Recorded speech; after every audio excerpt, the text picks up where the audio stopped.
நம்ம ஊர்ல பாத்தீங்கன்னா நிறைய சில நம்பிக்கைகள் இருக்கு. அதுல ஒரு நம்பிக்கை பாத்தீங்கன்னா இந்த கருப்பு திராட்சை பிரெக்னன்ட் லேடிஸ் சாப்பிட்டாங்கன்னா பேபி வந்து பிளாக் ஆயிடும், பிளாக்கா பிறக்கும் அப்படின்ற ஒரு நம்பிக்கை வந்து நிறைய பேர்கிட்டயே இருக்கு. நிறைய பேர் கேட்குறாங்க வந்து இதுல எந்த அளவுக்கு உண்மை இருக்கு.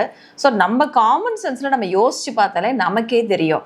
இப்போ சில பழங்கள் பச்சையா இருக்கு, கிவி அது மாதிரி, அது சாப்பிட்டா உடனே பேபி கிரீனா பிறக்குமா? இல்லை சில பழம் ரெட்டா இருக்கு, சில பழம் பிங்காக இருக்குது, ஸ்ட்ராபெரிஸ் அது மாதிரி. ஸோ அதனால் இட்ஸ் ஒன்லி எ மித். இது கட்டாயமாக ஒரு தவறான ஒரு நம்பிக்கை தான். ஆக்சுவலி பிளாக் கிரேப்ஸ் ரொம்ப ரொம்ப நல்லது கர்ப்ப காலத்தில் சாப்பிட்றது.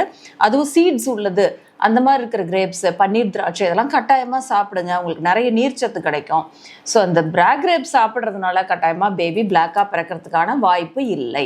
இந்த வீடியோ உங்களுக்கு ரொம்ப யூஸ்ஃபுல்லாக இருந்திருக்கும்னு நினைக்கிறேன். இந்த லைக் பண்ணுங்க, ஷேர் பண்ணுங்க, இந்த பேஜை ஃபாலோ பண்ணுங்க. இதே மாதிரியே நிறைய யூஸ்ஃபுல் வீடியோஸ் இருக்கு எங்கள் பேஜில், எல்லாத்தையுமே வியூ பண்ணுங்க. தேங்க்யூ.